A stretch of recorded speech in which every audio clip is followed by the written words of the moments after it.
Cenab-ı Allah Mulk Surasida mundaq deydi. Sizlardan qaysinglarning amali eng yaxshi ekanligini imtihon qilish uchun Allah o'limni va tiriklikni yaratdi. Iymon, rozimanlik va taslimiyatga o'xshash ma'naviy kuchimizning qanchalik ekanligi Hazrati Ibrohimga o'xshash lavuldab kuyayotgan o'tning ichidagi vaqtimizda oshkora bo'ladi. İnsan faqatla imtihon qilingan vaqtida ondan o'zining haqiqiy yuzini ko'radi va o'zini boshqadan taniydi. Alloh taolaning bandasini imtihon qilib sinashga ehtiyoji yo'q. Chunki u o'zining cheksiz ilmi bilan har bir bandasining oqibatining qandoq bo'ladiganligini, nima qiladiganligini obdan biladi. Xo'sh, undaqda Allah muşularning hammani bilib turib, yana nimishqa bizni imtihon qiladi. Chunki Janobi Allah bizning kelgusimizni, oqibatimizni bilgan bilan biz bilmaymiz. Amaliyotda mushu imtihonlarning hikmati bizga bizni, ya'ni o'zimizni bildirib qo'yish uchundir. İmtihon aslida bandalarning o'zini bilishi, o'zining qandoq biri ekanligini, o'zi bir qo'lliq yashab beqish orqali ko'rish uchundir. İmtihon yaxshi bilan yomonni, don bilan samonni bir-biridan ayirish, Abu Bakr bilan Abu Jahillarni oshkorlash uchun elinadi. Shundaqla o'z vaqtidagi Rabbimizga qalu bala deb bergan va'dimizni asiltish uchun elinadi. Va yana shunchalik og'ir gunohlarimiz va Allohga bo'lgan isyonimiz bilan hisoblashib o'ltirmasdan Rahmon va Rahim bo'lgan Allohning bandalariga bo'lgan marhamatini, shafqatini va do'stligining ulug'ligini ko'rsatish uchun elinadi.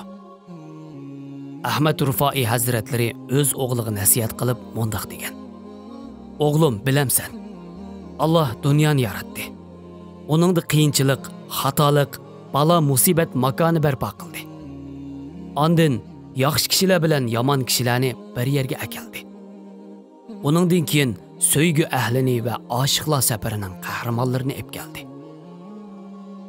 Eng oxirida ularni ne'mat ichidan elib, balo musibatga duchor qildi.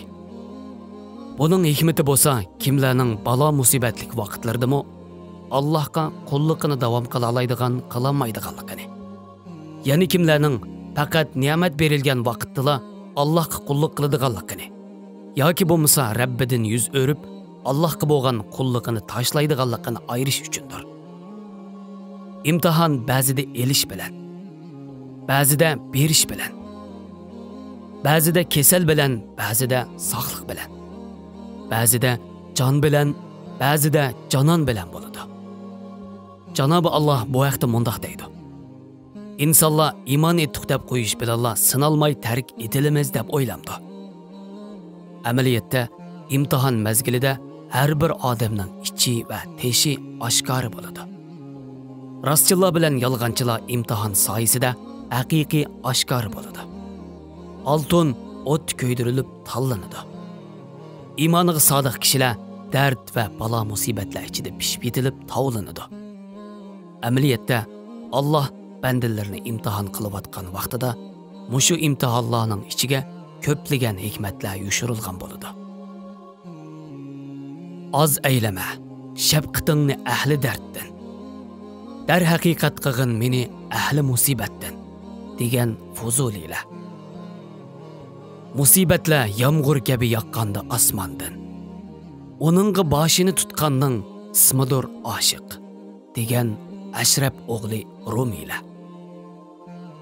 Qahringmi shodliq, lutfingmi ham shodliq degan Yunuslar.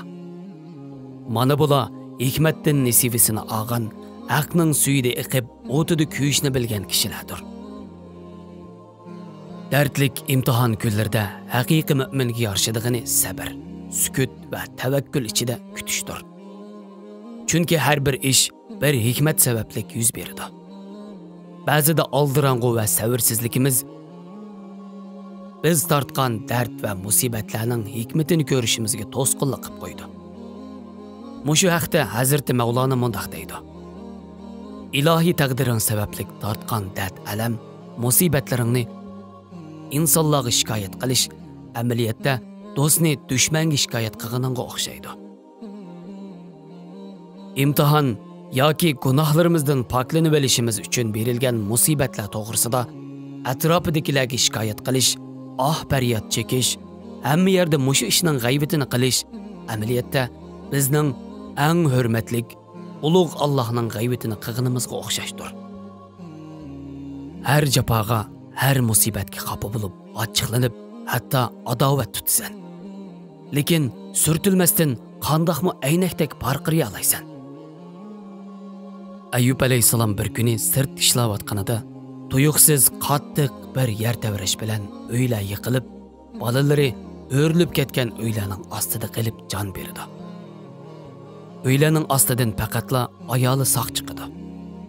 Farzand o'tida qalbi dog'langan Ayyub alayhisalom yanala sabrni va chidamchanligini yo'qotib qo'ymaydi. İmtihan ve musibatlar bağansır köpeyişki başlaydı.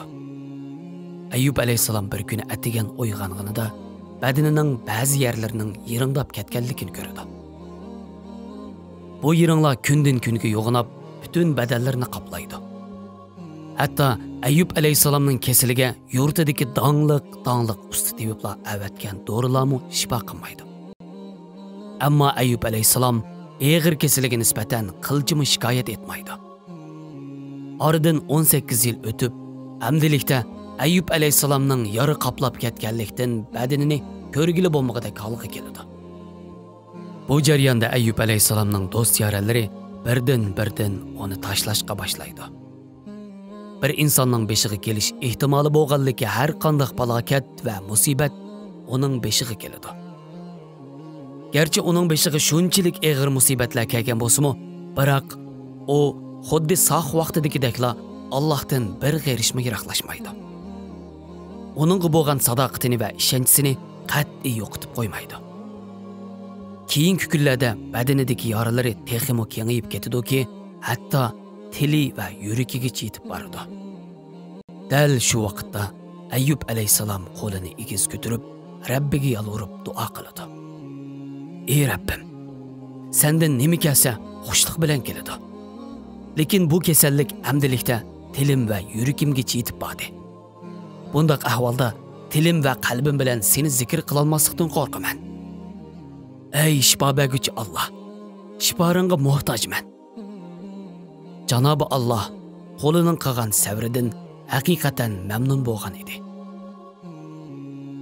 Putungni yerga urg'in deb vahiy qilindi.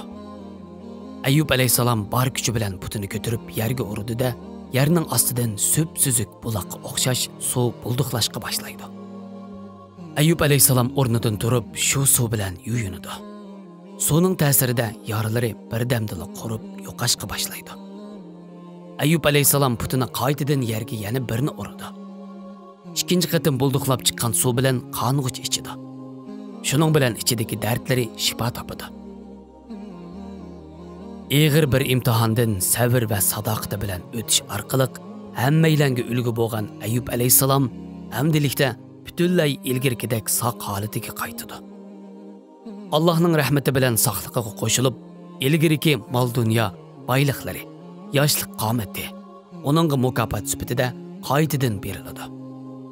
Yana tex tugab ketgan ikki bolalarning 2 hassidan ortiq bolalari bo'ladi. Ay qarindishim, shubhisizki, albatta har bir mushkullik bilan bir osonlik bor degan Parvardigorning shafqat va marhamatidan aslo shubhalanma. Bu yer imtihon dunyosi. Sen imtihonga qatnashquchisan. Beshinga kelganlarga qat'iy g'o'dirma va shikoyat qilma. Sen faqat Ayyubga o'xshash sabr va sukuting bilan bu bo'ron chapqindan keyin keladigan ilohiy rahmatni kutgin.